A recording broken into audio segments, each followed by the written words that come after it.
beautiful Portland, Oregon. It's kind of dangerous. Oh, the Adventure Squad is doing a 100-mile death march in this stuff. I couldn't make it because today I wanted to give you a tour of the new workshop. Oh, that was fun. Let's talk about this workshop. But first I gotta fill you in on how this thing came to be. The objective was to consolidate everything in our 240 square foot garage into a new 190 square foot workshop. And since that new workshop didn't exist yet, there was a few things that had to be done first. Like prep the foundation and dig a trench for electrical. Yeah, all by hand. There's tools for that? The company we ordered the structure from completed the build in 1 day. That was the fastest thing of this whole project. After electrical was professionally tied into the building, I proceeded to insulate the floors, walls, and ceiling, followed by installing waterproof flooring, cutting ply for wallboard, and using beadboard to cover the ceiling. No, slow as hell. It took forever, all of it. After all of that, then we were ready to finally move in. In the meantime, I had to figure out how I wanted to use the space so I knew how to organize it when it was time to set it up. I broke these down into 4 main categories. Bicycle storage and repair, duh. A small spray booth for painting, a workbench for general repairing and making of things, and a place for adventure gear. At this point, I was thoroughly overwhelmed by the prospect of organizing this space. To help ease this anxiety and the general organizational process, my brilliant wife suggested I start with the biggest thing first. You know, like what takes up the most space? What do you do the most? Which was obviously bikes. After doing my due diligence of bicycle storage research, I finally found my solution. By way of a clairvoyant brand called Steady Rack. I went with them for several reasons. They're very easy to install.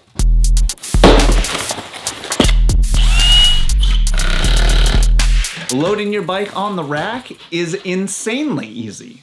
And it doesn't scar the bike or anything. It's all on the front wheel. It's brilliant. When the bike is on the rack, it swivels, creating flexibility in really tight spaces. Like all of our spaces. They make racks that work with fenders, mountain bikes, and regular road bikes, which I have several of all of those. Subtle brag, or it's kind of a golden handcuffs. If you have one to too many bikes, this might be the thing you're looking for. It's like the keystone of this whole operation. You want a mountain drop bar bike? You want a hardtail, full suspension, gravel bike, all road, e-bike, track bike? What do you want? The new 2023 inventory is stocked up and ready to go. Come on down to EBD Enterprises. If Klein can't get you on a bike, he'll eat his hat. Once the bikes were situated, it was time to face everything else. And a few simple organization principles, also from my brilliant wife, really helped guide the setup process. Number 1, like things together. This really helped kick off the organization process. Once everything was grouped together, I could see how much I had, if there were duplicates, what I could get rid of, and what I needed to put away. Number 2, get rid of things you don't use. I know this one can be tough for makers because we need a lot of crap to make things. If you haven't used things in over a year, it's probably okay to let it go. But rest assured, getting rid of things allows space for new projects, ideas, and things to enter into your life. Number 3, bring only things you know you want into the space. Don't bring anything into the space that you don't want. That's not allowed here. You don't have to go home, but you can't stay here. Combining those principles with these 3 organization elements helped tie the whole thing together. Hands down, the first thing was the Steady Rack. It helped everything else fall into place. And I was able to put one on each stud, allowing for 8 bikes on this back wall. And because they swivel, getting them in and out, no problem. The second thing, pegboard. I love this stuff. It goes up easy, it utilizes vertical space, and it allows often used tools to be readily available.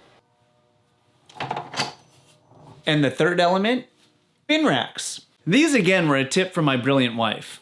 They were never on my radar before, but now I am a dedicated convert. I love them.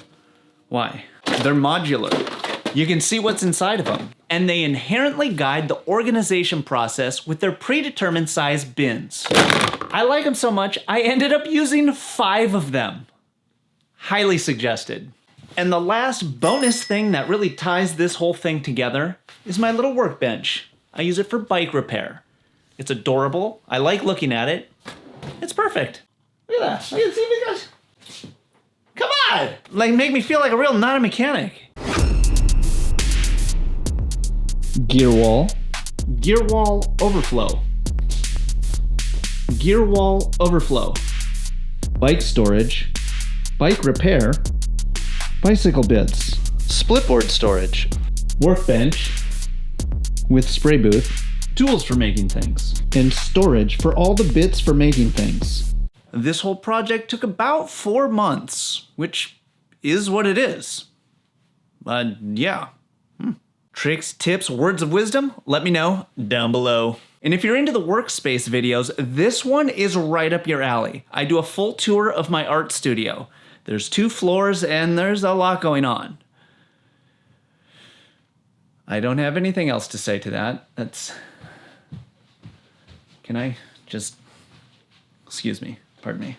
I'm trying to just